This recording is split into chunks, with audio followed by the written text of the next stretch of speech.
think you got to just take it head on. I mean, I think ultimately humor is such an effective way to deal with certain Unless things. it's true. And right. Even better if it's true, because that makes it even more funny. Because, listen, the age nerve isn't going to go away. People are going to be bringing that up, whether it's media, pundits, commentators, operatives. There's nowhere to go with this. So you might as well just address it head on directly and show you're not afraid of it. Because if you start hiding from it, if you don't bring it up at all, well, then that's going to show that you're scared of it. So you can't put that out there. All right, okay. I mean, it reminds me so much of, I was in Congress, working in Congress back when the Tea Party stuff started.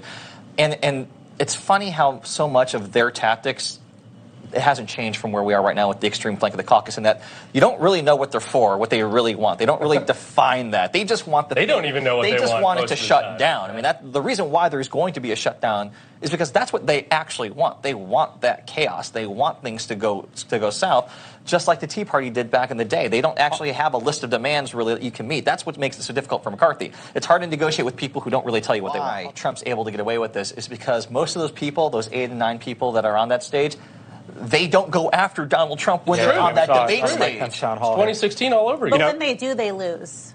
If all of them in unison spent the entire debate just pillaring Donald Trump, it would drive Trump crazy, because the headlines out of that debate would be entire GOP field dumps on Trump, and he would lose his mind not being able to be there to defend him. I never want to hear the gambit that the Republican Party cares about law and order ever again, because clearly, if you commit white-collar crime, you are welcome with open arms in the GOP. Steve Bannon will come to your rescue. He hasn't been convicted by federal authorities of anything yet, but there is this FBI investigation in which the staff said, just to be clear, in which basically the staff started. I mean, when your own staff, the people who are closest to you, who know the ins and outs of your life and your career and your day-to-day, service, when they are the ones blowing the whistle on you, that should be enough for anybody, and anyone who's been elected to office or served for someone who has been in elected office knows that is an incredible, an almost unbelievable indictment of your character, that your own team would be blowing the whistle on you, and that the Republican-controlled assembly,